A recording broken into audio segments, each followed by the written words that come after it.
Anonymous Pinoy Confessions. Sikat na TV and theater actor.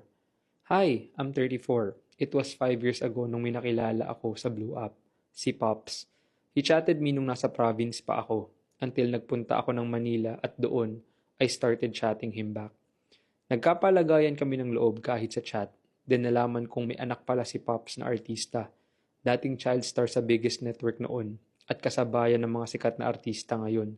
Pero ngayon, nasa kabilang network na ang anak niya at gumagawa ng sariling pangalan sa showbiz. Gwapo at mistiso yung anak ni Pops, kaya no wonder, mabilis din ang pagsikat niya. Manang-mana sa kanya nung kabataan niya. Yes, Pops is an older man. I think he was at his 50s noong nakilala ko siya. We both decided to finally meet up. He invited me to watch a concert at Soler.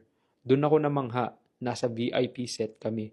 Mas lalo akong namangha na lahat ng biggest artists na performer sa concert ay kaibigan niya. At pinakilala niya ako sa mga veteran singers like Dulce, Pilita, Martin at Celeste. Bilang kaibigan niya, sobrang hiyang-hiya ako dahil hindi ako sanay sa mga ganong events. After the concert, dumiretso kami sa bahay niya at kami lang dalawa nandun ni Pops. He asked me kung okay lang ba na sa kwarto na lang daw niya ako matulog dahil matagal na raw siyang walang katabi sa pagtulog kasi matagal na siyang hiwalay sa asawa niya at dalawang anak nila. Yung bunsong anak niya ang active ngayon sa showbiz. We had a small talk while lying in bed at habang lumalalim ang gabi, doon na niya sinimulang gawin ang lahat ng gusto niyang gawin sa akin. He started kissing me, then hinubad niya lahat ng suot niya. Sobrang excited niya sa gagawin namin.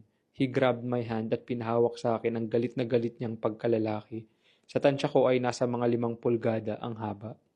Habang nilalaro ko ang junjun niya, hinubad niya ang damit at shorts ko. Nag-uumpisa na siya maging wild. Bumulong siya sa akin, isubo mo.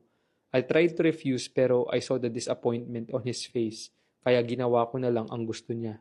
In all fairness, mabango at maugat si Manoy niya.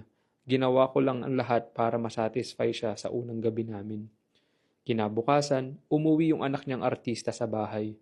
Nagulat ako. Sobrang gwapo in person, kamukha ng anak niya si Mateo and Kokoy. Sumaglit lang ang anak niya at umalis na rin agad. After that night, nasundan pa ulit ng 3 beses hanggang sa bumalik na ako sa probinsya.